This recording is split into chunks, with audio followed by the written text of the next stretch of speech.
Big thank you to our sponsor this week, Valvoline Motor Oil. Valvoline Extended Protection Full Synthetic High Mileage is Valvoline's best performing motor oil ever. For engines with more than 75,000 miles, Valvoline, get some in your car today. Welcome to the Donut Racing Show, where we bring a half-boiled hot dog mindset to the personal chef-fed podium of Formula One racing. My name is Nolan Sykes. I'm joined by my two co-hosts, my favorite auto journalists and authors, Elizabeth Blackstock. Good morning. And Alanis King. Hi. Speaking of hot dogs, we went on a shoot last Thursday and Friday. We were with this really expensive RV. And as a control test, Justin and I were in low truck and we cooked our own dinner on a Coleman stove, and we made chili mac. Just Hormel chili and Kraft macaroni and cheese together. That sounds like it slaps. I'm not going to lie. It's honestly so good. I was like, where was this when I was 20? That's incredible. So now I'm hungry. Guys, how we doing? I watched a lot of racing yesterday. I watched Formula One, and then I watched IndyCar, and then I watched NASCAR, and there was just a lot going on. Yes, IndyCar over there in Detroit on a new street course. I watched 3/4 of it and then kind of honestly got a little bored and then went to a DVD store. But the last part of it was the really interesting part. Nolan, why did you go to a DVD store? Well, because I got a new TV and I want to get some 4K Blu-rays. So I ended up picking up Terminator 2. Oh, Terminator 2 is the really good one. Yes, it is. Anyway, but yeah, I think I just need to watch more IndyCar because I realized I don't really know who any of these people are, to be honest.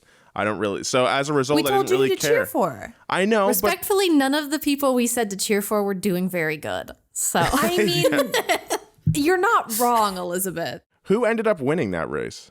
Alex Palou. Great job, Alex Palou. But you know what? This is a Formula One show. And there was a Formula One race yesterday. So let's talk about that. In today's episode, we're talking about the Spanish Grand Prix. That's right. Let's start with qualifying. A lot happened that really mixed up the starting grid for the Grand Prix. It was pretty exciting. A top 10 that we didn't really see coming. So in qualifying, session number 1, Valtteri Bottas, Yuki Tsunoda, Nick DeVries, and Alex Albon all spun, putting them in the elimination zone. It had rained just before the session started, so the track was still a little bit damp at that point. So it was kind of fun to watch everyone going out there. You could kind of go fast, but you couldn't exactly go as fast as normal. A lot of red flags came out because so much gravel was dragged back onto the track by the various drivers who went off. And 11 drivers hadn't even put up a lap on the board. Fernando Alonso's car sustained some damage to the floor from the gravel, which, over the course of the qualifying day, his team had to contend with that, making some repairs with what I assume was Gorilla Tape. Had to be. Pierre Gasly got in trouble for impeding Max Verstappen and Carlos Sainz. Alonso even chimed in on the radio that Gasly impeded Verstappen. It was that egregious. Apparently, Pierre asked if the Red Bull behind was on a lap over the radio, but the team didn't reply, so he assumed that it was not a hot lap, even though if I was a racing driver, I'd probably just assume everyone's on a hot lap if I'm on a cool-down lap. Innocent, he asked. If I'm Pierre Gasly, I'm going to move over for Red Bull. Yeah. If I'm Pierre Gasly and Red Bull treated me the way they treated him, I am impeding. Fair. So, eliminated in Q1 was Valtteri Bottas, Kevin Magnussen, Alex Albon, Logan Sargent, and one Charles Leclerc. It was the first time Leclerc didn't make it beyond Q1 since the 2019 Monaco Grand Prix. That's 4 years ago. But it wasn't like a big implosion. Yeah, well, according to Charles, there was something off about his car, quote, a very, very weird feeling and behavior. After investigating, Ferrari made changes to his suspension and gave him a new energy store, control electronics, and gearbox, case, and cassette. Good Lord, that's a lot of stuff. That's like what Nolan was shopping for this weekend, cassettes and DVDs. Hey. I'm not into cassettes, okay? I'm not like one of those guys. Oh, I am. As a result, Charles had to start from the pit lane, but he didn't lose a place. P20 was Logan Sargent, who also started in the pit lane due to Williams changing up his suspension and making alterations to his brake cooling. You can't do that stuff after qualifying. due to Parc Ferme rules, and that's what happens when you do. So got penalized. I thought it'd be really funny if it was this weekend that the FIA decided to try reverse grids. Yes. That would be amazing. That'd be would the be funniest great. thing ever. So here's my suggestion. I think the FIA should instate Le Mans starts, but only for Max Verstappen. And someone responded and said that would be dangerous because he would be starting at the front of the grid and everybody else would be driving and he would be running across the track. And I was like, well, for safety reasons, he would have to start at the back of the grid. Mm-hmm. And then he has to do a Le Mans start and hop in the car and go. And he would still win. Yeah. But Yeah. it would be interesting. It would be interesting, at least. Qualifying 2. George Russell was struggling with his tires, and Checo Perez had issues and went off through the gravel. A big misstep from Checo. Lewis Hamilton was closing in on George Russell during the main straight, but Russell moved to seemingly go around a Ferrari, and they made contact. Hamilton lost his front wing end plate, and Russell apologized to Lewis Hamilton. Very strange moment from the Mercedes teammates. It actually made me yelp on my couch when I saw it. I was like, ah! I thought something bad was going to happen. Luckily, it was just a little wing thing. In that session, Checo Perez, George Russell, Zhou Guanyu, Nick DeVries, and Yuki Tsunoda were eliminated from contention, which brings us to qualifying 3, where the money really gets made. Ooh, This here we go. This is for all the marbles. You got to give it the beans. So Max Verstappen grabbed pole position with Sainz in P2, and Lando Norris in P3 in an unbelievable lap that neither Lando Norris nor Max Verstappen could believe when the cars came into pit lane. Max Verstappen had a bit of a double take getting out of his car and making sure that it was a McLaren next to him, not something he's used to seeing. Pierre Gasly in P4, another great result for the Frenchman, but he had to go see the stewards for impeding Max Verstappen, which dropped him down the order just a little bit. In other surprising news, this is like upside down bizarro world over here, because Lance Stroll out-qualified Fernando Alonso on his home turf. Disappointing the Spanish crowd, but Lance Stroll, in his Canadian older brother from a Disney original movie ways, he's still charming, still humble in victory over his veteran teammate. Yeah, so we have a quote from Lando Norris from his surprise P3 outing. I'm surprised to be here, but an amazing job. P3, almost P2, a home race for Carlos Sainz, so I thought I'd give him a 10th. I'm very, very happy. Difficult qualifying, but always in these tricky ones, we seem to do well. I think this really sets the tone for the weekend for Lando. I believe in him. Don't y'all? Yeah, I was very hopeful. It was a funny jab or joke. It was just a joke. It wasn't even like him and Carlos are like best buds. But the Spanish crowd did not laugh at all. I wonder why. Yeah, but I would have laughed. I think that was pretty funny. He didn't beat Carlos, so it's still it's a joke you can laugh at. His stage presence is maybe suffering a little bit. He It was hasn't been in the top 3 in a while, Yeah, so it maybe was he funny. just didn't deliver it right. Yeah, maybe.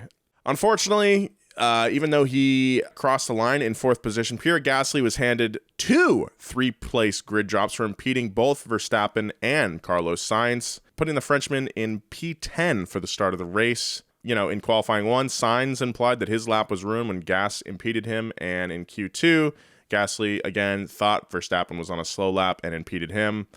More bad luck for the Frenchman, but as we'll see, he turns lemons into slightly less bitter lemonade. You know what's so funny to me is every time I see penalties or complaints about people impeding each other during qualifying, and Elizabeth, was it Jenson Button when he came over to NASCAR earlier this year was like, people don't move out of the way. Yeah, they could not believe that you had to work your way around traffic to be fast. No one just pulls over for you here in America. You actually have to try. No, we're very rude. And in Formula One, you have to pull over or you will get penalties. Get out of the way. I think we need to continue the American Highway Simulator for all racing series where you just have to find your way around. It's too bad if someone is in the left lane going 10 miles an hour under the speed limit. You just got to figure it out. Was Crazy Taxi a uniquely American game? I don't even know what that is. So Crazy Taxi was a game where you're in the taxi and there are a bunch of cars. You're on a 3-lane road. and there are a bunch of cars, and sometimes they're in one lane, sometimes they're in all of the lanes, and you have to jump over them. And the cars keep getting spaced out, like less and less far apart as you go through the levels of Crazy Taxi. And if you hit one of the cars, you lose the game. And I think people just need to play more Crazy Taxi because they would know that people are not just going to get out of your way. You have to jump over them. Logan Sargent has definitely played Crazy Taxi. Oh man, I know he has. I thought, the surprise the surprise of having Lando in third, pretty good qualifying session to watch. I had a good time from my couch. I had a good time. I shouldn't have been surprised by Charles Leclerc getting knocked out almost immediately, because at this point it's not really a thing anymore. It's not really a shock, but I think I was still surprised that it could be such a bad time, that Ferrari could assemble such a horrifying machine. Like, I have some thoughts on Charles Leclerc, but we'll get to that near the end of the episode, so stay tuned. What's wild about Charles's season is that, when they recorded the F1 intro for this year and he did his like sad little wall stand where he was leaning against the wall and looking at the ground, like that became a perfect meme for every time something goes wrong with Charles. But on Saturday morning, when this qualifying session happened, I was like, I've used this meme too many times. I use it every single weekend. So I had to find a new one because I had to diversify my lineup. I went to your Twitter account looking for that photo, and you hadn't tweeted it, and I was like, what? All right, well, let's get into the race here. The big story of the race was Lando Norris. His qualifying was great. It looked like he was probably, like, McLaren might actually be good again, thanks to his P3 starting position. And then something crazy happened. The race started. Lewis Hamilton got ahead of Lando cleanly through the first corner. And then when Lando was trying to get his place back, he ran into Lewis Hamilton's left rear. So, shocker, he immediately had to pit for a new front wing. It was a slow stop at about 17.6 seconds, thanks to an issue jacking the car up. So we were just like, we squandered immediately. It was squandered. We didn't even get like a couple of laps. Not even one. Not it even was one over. Full lap. Not even one sector. Not even. It was over so fast. Yeah, it was pretty heartbreaking, actually, because you just know he was like thinking about it all, like jazzed with himself. Like, is this the moment? Is this the time? I get to fight Lewis. This is going to be great. And then immediately out. You win some, you lose some. And unfortunately, Lando kept losing. He never recovered. He tried to he tried to battle it out, and he kind of made up some places from the very back of the grid, but by lap 38, Max Verstappen was popping around to lap him.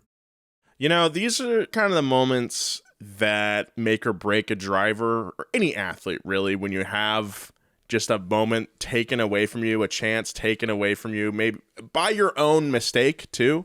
This could either really hurt his confidence. This is going to be one of those things he's going to be thinking about over the break when the season ends in a couple months or a few months now. If he harnesses it correctly, it will make him a better driver. It's like he's had a couple of these moments so far, like his near win in Sochi a few years ago when the rain came out and he didn't switch tires and spun out. He was gonna win that race had he switched. I hope that Lando does get a competitive ride in the next 2 or 3 years. The time is running out because Lando's got the juice. He's got it. He's one of your boys. He's one of the guys. He's one of my guys. He's got the juice. He could do very well. I think he's in his learning era right now. I was gonna say, it feels like I think he's beyond his learning era, and I think he's in his like I need to do something spectacular era. Like I need to do something to like prove to people that I still exist. Like he's proved that he's a great driver and he's proved that he has skill, but like that move on Lewis was just kind of stupid. Like I think he was just like desperate. Well, yeah, it wasn't necessarily his fault either because Carlos Sainz kind of checked up in that turn, slowed down. Lewis then checked up, and then Lando didn't have time to react, and that's why he bonked into the back of Lewis. So, I don't know, keep your head up, kid. That's what I say. I'm extending encouragement to Lando Norris. Good vibes in his time of, I'm sure, immense disappointment right now. Let's get over it. Let's focus on the next race, buddy. Let's go. Yeah, he finished 17th. His teammate Oscar Piastri didn't do very well either. Piastri started 9th and ended up P13. There is a B-Spec car on the horizon, but the chances are that they'll have 2 more races with this current one before they get those upgrades. So we're just going to have to sit and twiddle our thumbs and hope and pray that Canada is better. This race was very much, the first lap was kind of a 2 roads diverged in a yellow wood kind of situation for Lewis and Lando.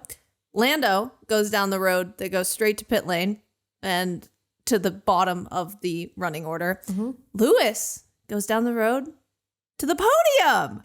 Yes. And we had 2 Mercedes on the podium for the first time this year.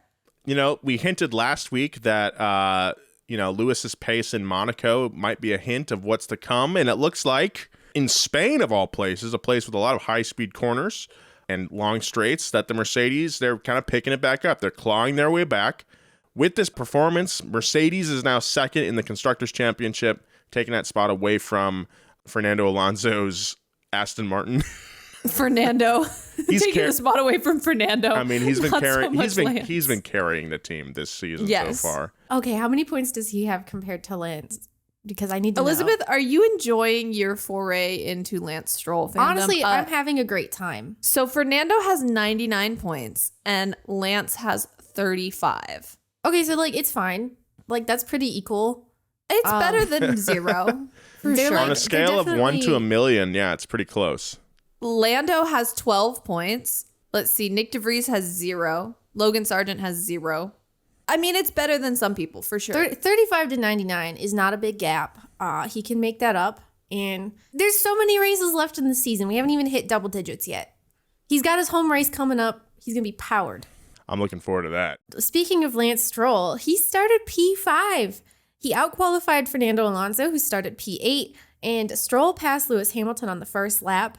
We once again saw those beautiful moments where Fernando Alonso was playing the nice guy teammate card. Toward the end of the race at lap 60, he said over the radio that he wouldn't try to pass his teammate, and he probably honestly could have. He said, quote, "Tell Lance not to worry. I just want to build the gap for the cars behind in case of rain or anything." What a gentleman. What a fella. What a guy. And it sadly did not rain. No. I was waiting and I was praying. But instead of Aston Martin up on the podium today, we had Mercedes. We did. And you know what? We did not talk about this last week because it wasn't a super big deal going into Monaco. So before Monaco, Mercedes made a bunch of upgrades to their cars. We couldn't really see how that worked at Monaco, so it didn't really matter because Monaco, you qualify and then you run the parade and then it's over. You finish where you qualify. So this was the race where we could actually see if these upgrades mattered, and it looks like they might have. So the changes included new front suspension, new side pods, and a new floor. The new front suspension is partially to help improve drivers' feeling in the car, and the new side pods, they're a longer story and also a very interesting move. So basically, the side pods are the girth on the car. When you look at a Formula One car, the sides go out, and they're really those little humps that stick out from the sides of the car. Mercedes was like, nah, we're going to slim those down and it's going to work. And this was called the zero side pods concept.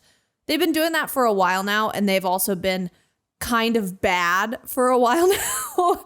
So it was time to walk back on that. So this new side pod design is actually a walk back of those slimmer side pods, and it's closer to what the rest of the teams on the grid are running.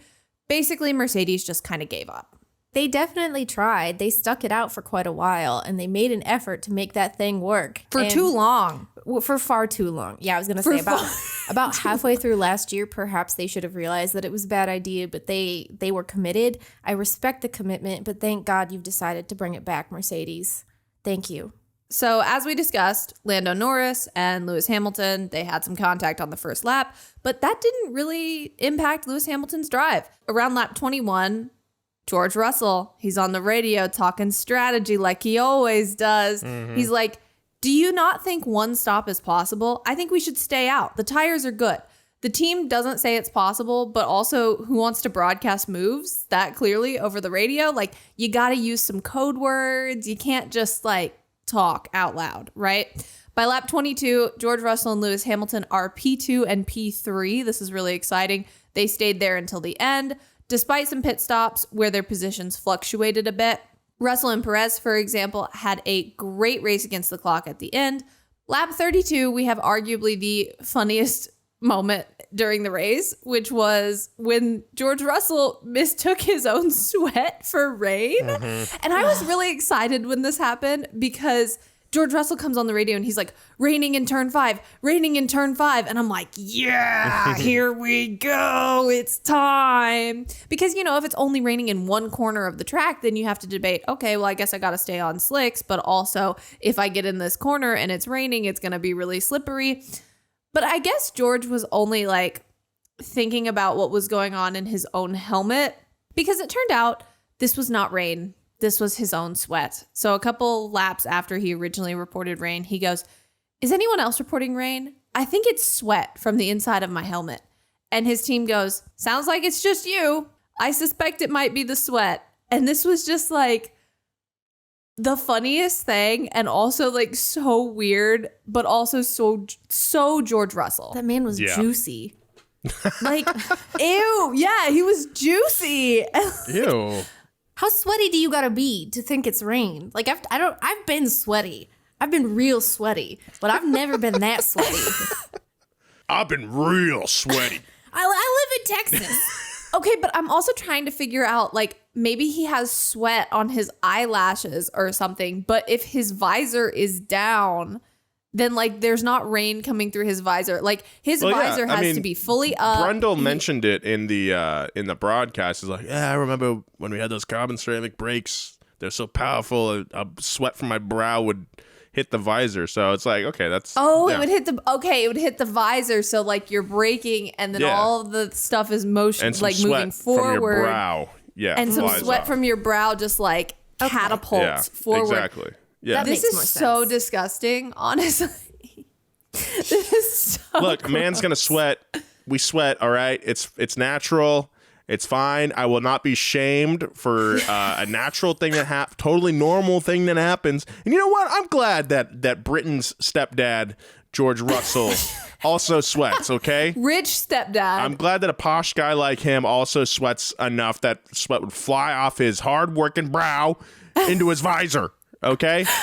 I will not be shamed. I'm still trying to figure out, Nolan, even if you won't be shamed for sweating, the sweat is on the inside of your visor. Yeah. Like, it doesn't rain inside the visor. Like, is it getting foggy? What's going on?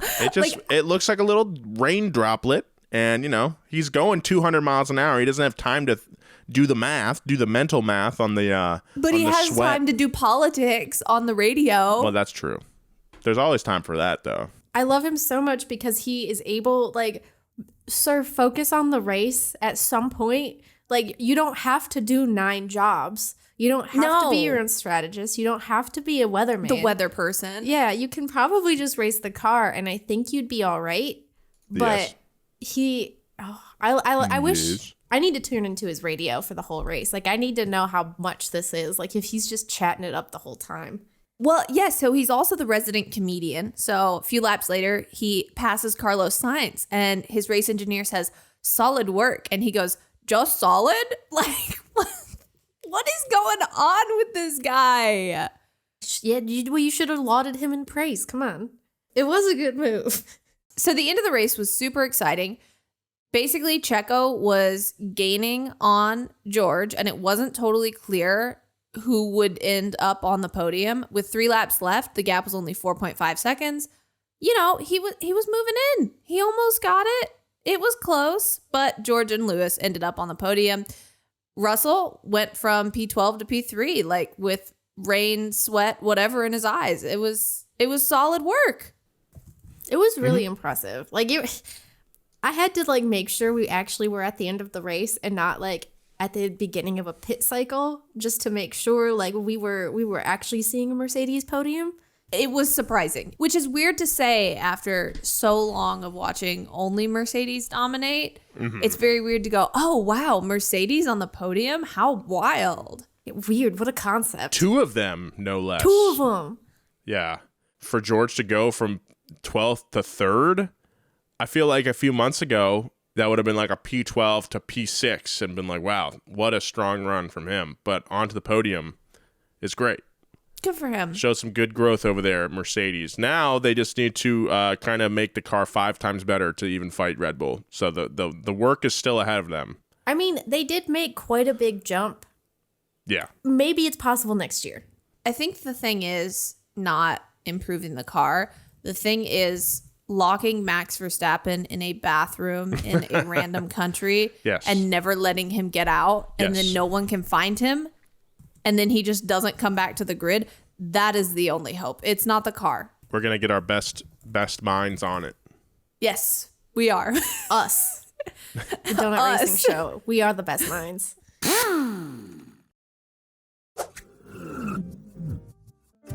Big thank you to our sponsor this week, longtime friend of the channel. It's Valvoline Motor Oil. Valvoline Extended Protection Full Synthetic High Mileage is Valvoline's best performing motor oil ever for engines with more than 75,000 miles. It's the only oil that we use here at Donut. I've been running it in my car for a couple years now. Older cars need a motor oil that can handle the demands of aging engines. Because after 75,000 miles, the effects of wear, friction, heat, and deposits, they start to show. And you got to protect your car from those. It's got Ultra Max Life technology, ultimate protection for vehicles with 75,000 miles or more. It prevents leaks and engine breakdowns in extreme conditions. It's 10 times stronger against oil breakdown than industry standards. Valvoline is the original motor oil company. They created the world's first high mileage motor oil. They know how to protect your aging car. My car has 180,000 miles on it. That's why I trust Valvoline Extended Protection Full Synthetic High Mileage with my baby. Get Valvoline in your car today. You will not regret it. Thank you so much, Valvoline, for sponsoring the show. All right, speaking of Max Verstappen and his dominance, Max had a wonderful drive yesterday, as we've been seeing all season. And this race, he won by 24 whole seconds. He could make an extra pit stop if he wanted to. You know, honestly, when someone is that dominant, it's hard to comment on with stuff that people haven't already heard before. But I bet we would have said the same thing, a couple seasons ago if Lewis had won. Even with his dominance, he had a brush with a little self-sabotage, okay? During this race, Max got a black and white flag at lap 60 for not staying within track limits. And by the sound of some radio messages, his team was a little frustrated with this. Team principal Christian Horner even mentioned in his typical "Congrats, Max, you're the eldest boy" post-race message. Yeah, even though we weren't always in the white lines, you did it. Great job. Yep. It was very passive-aggressive. And he was super passive-aggressive during the race. He was like, try to stay within the lines, try to stay within the lines. And what was ridiculous is we are a few laps from the end of this race. Max Verstappen is 20 seconds up on second place. He's good, and he's getting track limits violations. Yeah. Well, he wants to just see how much faster he can go. Like, he was specifically asking his team, what was my lap time? And they were like, Max, stay within the lines. Yeah, he wants that fastest lap point. I want to sure. be speedy. Yes. I don't think Max Verstappen will do this because Max Verstappen is only concerned with being the best and being better than everyone all the time. But this gave me the idea that it would be really funny if he just got as many penalties as possible once he's like 20 seconds up on the field. Mix it up. Yeah, mix it up. Do some behavior. See how many penalties you can get and go for it. I think that's genius. Like, we already know he's good enough to build up a pretty significant gap. So just see how many 5 and 10 second penalties you can get. Like, I don't know, speeding in the pit lane. Do something like that. Just floor it out of the pit lane. Two of the things that my household references all the time, they're both NASCAR things. But one of them is in 2010, I think, Kyle Busch got penalized. And he flipped off a NASCAR official while on pit road. And then he got penalized again. They came in and they held him for 2 laps or something. Dang. And his crew chief comes over the radio and goes, Kyle, we worked too damn hard for this. And so my husband and I will yell that at each other randomly. I think that would be really funny if Max Verstappen just did some bad behavior and got held in his pit box for a little while. And then went back out and still won. He still not? would. Yeah, with this car, there's without a doubt he would still win. You also have to think, like, it's a hilarious publicity stunt. Like, you watch racing movies where there's this main character who's really, really good and wins everything, and they do stupid stuff. They, like, cross the line backwards. They do whatever they want. Max Verstappen can do that, and I think he should. He's in a place to do it. It would cement him as an all-time legend for sure. He would be a legend. Yeah. I'm telling you, Max, you gotta do this. Stop being normal. It would give us a crucial piece of personality that I think he is lacking in the public eye. On the other side of the Red Bull garage, we had a bit of a different result. And this brings us to our newest segment, Checking In with Checo. The Mexican driver had a great drive from P11 to P4 on lap 28. Checo pits from P2 and does a 2-second pit stop. It was super fast. Those Red Bull guys are dialed in, and returns to the track in P9. 3 laps later, Checo passes Fernando Alonso with DRS. The Aston Martin had such a big lead on him, but then that Red Bull's so dang fast and made it look easy. On lap 62, with George within striking distance, Red Bull tells him to go all out to get that podium position. Unfortunately for Checo, he is unsuccessful, but honestly, a little disappointed with Checo's performance this weekend. I feel like if Max started from the same position, he would win, no problem. He's got the same car. That being said, the car was developed with Max's driving style in mind, but I don't know. We're seeing that. I mean, it's over. It's over, right? It's totally It's over. over. It's totally over. The only thing that could make it slightly more entertaining, Is at least the battle locking for Max the in championship, that bathroom. is locking Max in the bathroom, and then Max actually getting a track limits penalty, and Christian Horner coming over the radio and going, "We worked too damn hard for this, Max." Okay, obviously the championship is pretty much settled in Max's favor at this point, unless he does something egregiously stupid. But I do want to note that the rest of the field is actually like still pretty fun. Like we're seeing definitely. significant jumps from teams like Aston Martin that we weren't expecting. We saw Mercedes like actually do something normal and good for once this year, and it paid off. Like I'm excited to see how that goes. I think we could probably honestly just give Max the championship trophy right now and just be like, you can stay home. Well, I saw a wonderful post, I think, on Formula Dank this morning, where instead of it's just we have one tall column for Max to stand on, and then a podium for 2, 3, and 4. Oh my God, no, that's funny. Yeah. Here's a psychological question. Do we think Mercedes has stuck with their guns for too long because they were so good for so long? Like the side pod thing obviously was not working, right? Like it was not working. They should have gone back on it a long, long time ago, but they kept with it. They were like, we've got this. We're sticking with it. Do you think that attitude comes from them being so good for so long and being able to make these changes and seeing positive results from them? I think that's part of it, but there's something we always have to keep in mind when discussing Mercedes and their troubles recently is the pretty significant amount of brain drain we've seen from the organization the past 2 seasons. Some pretty significant engineering team members left for Red Bull and other teams. So that knowledge base that helped them be so dominant is now spread out across the Formula One grid. We always got to keep that at the forefront. That's just what's going to happen when you lose a lot of brilliant engineers. And I'm also wondering how much the cost cap has come into play, because back in the day, if Mercedes was having a bad time, they could just engineer their way out of it. At this point, like, you can't do that anymore because you will get fined at the end of the year if you spent too much money, which is like, it's just interesting to see how the entire mindset has had to change to accommodate this stuff. Like whether it is the engineers leaving or if it's the fact that you can only spend so much money, not like $200 million more than everyone else on the grid. They just need to miscalculate some catering. To sum it all up, the podium was Red Bull's Max Verstappen, followed by Mercedes' Lewis Hamilton, and our sweaty boy, George Russell. Then we had Sergio Perez in P4, followed by Carlos Sainz, Lance Stroll, and Fernando Alonso in P7. Then came Stebby Ocon, Zhou Guanyu, and Pierre Gasly with the final points. Great race from Zhou Guanyu. Yeah, it was a good race from him. I love to see him get points. It's also worth mentioning that Yuki Tsunoda crossed the line in P9, but he had a 5-second penalty for, I think, forcing someone off the track. Yeah, Yuki. some BS, man. Yuki, that put him in 12th. Yeah. Worse. The fastest lap of the day went to Max Verstappen. He got his 3rd ever Grand Slam, which is pole position, race win, and fastest lap.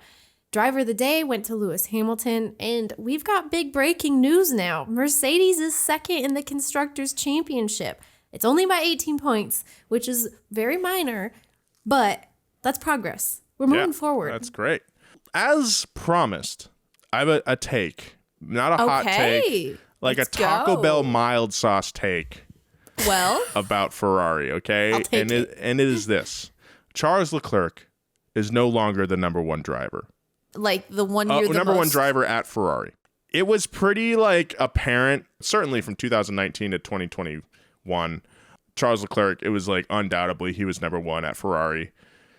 But now, I think it's Carlos. I think Sainz has Yeah. shown that he doesn't have the theatrics and maybe like the highs of a Charles Leclerc pole lap or whatever, but his consistency is just insane. Even with the car and the strategy that he's giving from Ferrari, Carlos, I just every week I just admire the guy more and more. I was going to say, yeah, I actually agree with that because, like, Carlos is the one who's getting them consistent points and consistent He's been finishes. carrying this season. He has for been sure. carrying the team. Like, Charles is great when he's great, but when he's bad, he's real freaking bad. Like, he doesn't have a middle ground. He doesn't have the, like, we're just going to be good for a points finish today. Like, he's got to go balls to the wall, and then it doesn't work. And I love both my Ferrari boys, but yeah, Carlos is freaking killing it. All right, Nolan. Anyway, yeah, that's my Del Taco white packet take there. Nolan, you are all about chain restaurants. And you know what? I'm all about chain restaurants. I am going to Cheddar's tonight. Oh, Yeah, every Okay. Monday after Kyle Busch wins a NASCAR race, you get free chicken tenders at Cheddar's. We're going to Cheddar's. And then I'm going to Lamar, and I will be going to the KFC on Oh, the you track. got There's a to. KFC What? that overlooks the track. Yeah. what? Uh-huh. Yep, there's a KFC. You can go on like the Oh, second, I think there's man. a second floor that overlooks the track. And you Amazing. can watch the race from the KFC. I am going over there and I'm going to go, let's go, my American boys in the Garage 56 car. Are you gonna hang out with them at all? I am, Okay, yeah. cool, nice. I have Tell them I said pitched, hi. Yeah. I will. I have pitched the idea of, can Jimmy Johnson teach me how to ride a bike? So we'll What? see. Wait, I don't know how to ride a bike. Nolan, you know this. no, that's not even the weirdest thing you've ever told me. It's not So- even close, Nolan. It is No, not even in but- the ballpark. How could I forget? Okay. Anyway, I hope he can. I hope he can too. I think it would be great because he mentioned he was going to go on a bike ride during the race. And then his team was like, do you want to go on a bike ride with him? And I was like, I can't ride a bike, but he could teach me. Amazing. Okay. Well, So that's the idea. wow. If he can, he'll certainly become our boyfriend of the week. That's right. It's our recurring segment where we acknowledge who's the best of the week. You know how it goes. Middle school rules this week only. I have an amendment to last week's boyfriend of the week. So Elizabeth said our dear friend in the kilometer shirt Yes. was unnamed. And in fact, We I got a checked name. Instagram as soon as we got done recording, and I had a DM from Kilometer Shirt. Kilometer Shirt's name is Sam. We love you, Sam. Sam. Thank great you for job. coming and showing us your great shirt. We appreciate you. That's my amendment. We appreciate you, Sam. You know what? For my boyfriend of the week this week, Don't say Lando. I'm going with Say a Lando. Nolan J. Sykes classic. No. You know him? You love him? No. It's Lando Norris over at McLaren. I knew it would be Lando Norris. Out of pity though, we're dating him out of pity this week. Lando passed you the note in class, and it yeah. was like, "Will you be my boyfriend?" Yes, no. I'm Nolan was I'm just marking like, I yes for this week only, but because I feel bad for you. Oh man, what a Awful. it was a mistake, man. I just feel bad for him. I just feel bad for Lando. That is so sad. I'm sorry, Lando. We got to bounce back, buddy. We'll do it. We'll do it together. You can hold my hand in the hall. Elizabeth, who's your boyfriend of the week? So I was going to go with Mercedes, but I thought like it's just boring to pick that. So I'm specifically selecting one gentleman who works at Mercedes. His name is Jerome D'Ambrosio. I don't know what his job is anymore, but I don't know what he does. they showed him on the broadcast a couple times, and I think he's pretty cute. He was the reason I got into Formula E back in the day when he still was a driver. And I'm really sad that he's not in Formula E anymore, but he moved to Mercedes in Formula One to like be a handsome fellow who stands behind Toto Wolff. So like I'd love that. I would love that there's job. Jerome, and then there's Mick Schumacher. So like you've just got like the two handsome boys back there like helping out. And I'm picking him as my boyfriend of the week because I've decided that it is explicitly him who has caused this uptick in performance at Mercedes. That's it. That's the only reason. My runner-up for boyfriend of the week Ooh, runner up is Max Verstappen for doing his track limits thing when he's 20 seconds ahead. I think that's so funny. What a real bad boy move. What a bad boy move. That is a bad boy boyfriend.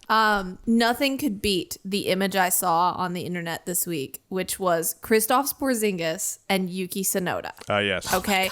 Now, I don't know anything about basketball, but my husband likes to watch the Mavericks. And so, like, sometimes I learn about basketball players. Kristoff Porzingis is very, very, very tall. 7'3", I think he's right? 7'3". And he took a picture with Yuki Tsunoda.